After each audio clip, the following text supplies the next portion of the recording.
To continue our series on great beginner projects / scatter terrain, we're going to build these columns. Just starting off with a big scrap piece of the foam here. I'm going to cut this down to 1-inch strips. I'm going to go with 3-inch lengths on these. 2 of them together will make a column. So I'll just start gluing these together, like so. So I have a bunch of these. And now on the opposite sides from that cut, I want to just score lines down the middle. I'm just going to go through and score lines down the middle on both sides, not being too careful or precise. It's okay.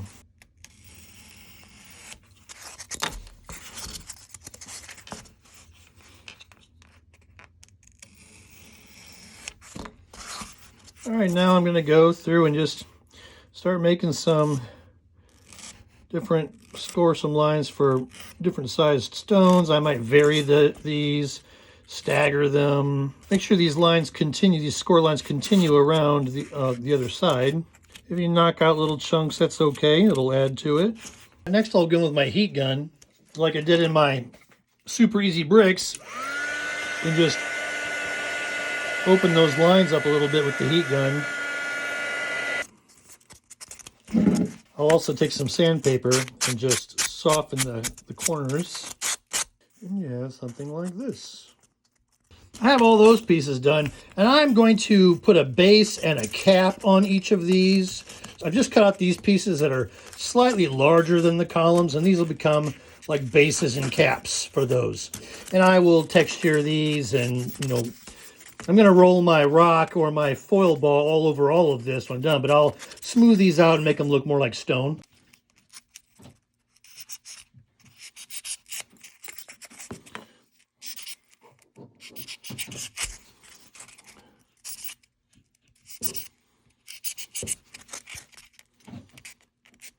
Okay, I left the base piece flat on the bottom so it'll sit nice, and the cap pieces I carved top and bottom. Next, I'll roll on some texture with my stone, or if you have a ball of aluminum foil, and then I'll glue them all together.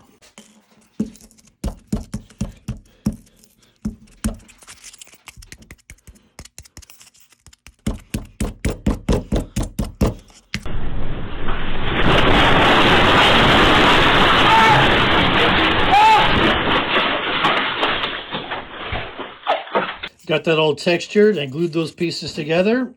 I'll do all the rest and base coat those. Okay, I'm going to go with the same Craftsmart gray overbrush and suede dry brush on these that I did in the ruined brick wall video.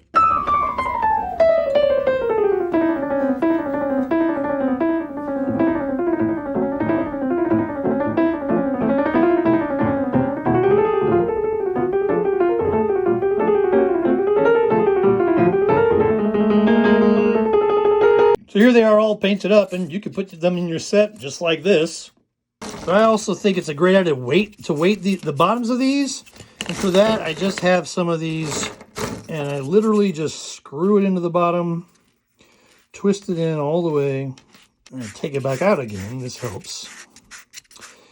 And then I want to countersink the head of this, so I'll press it into the foam like so. And then I will just cut out some of the foam in the bottom here to make space for the top of that bolt.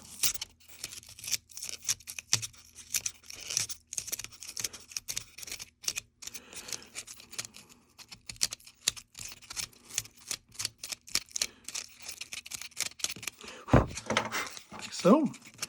Put that back in. To have some needle nose pliers for this.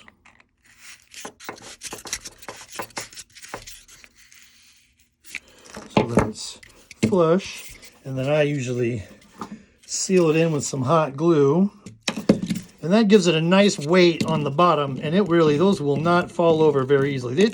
These do tip kind of easily, but when you put that weight in the bottom like that, they will really, it's almost hard to knock them over. They stand weighted quite nicely. And so with our rockin',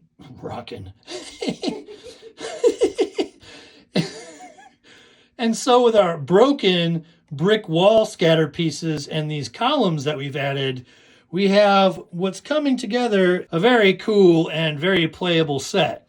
Simple columns, really can add a lot of character, interest, and playability to your tabletop.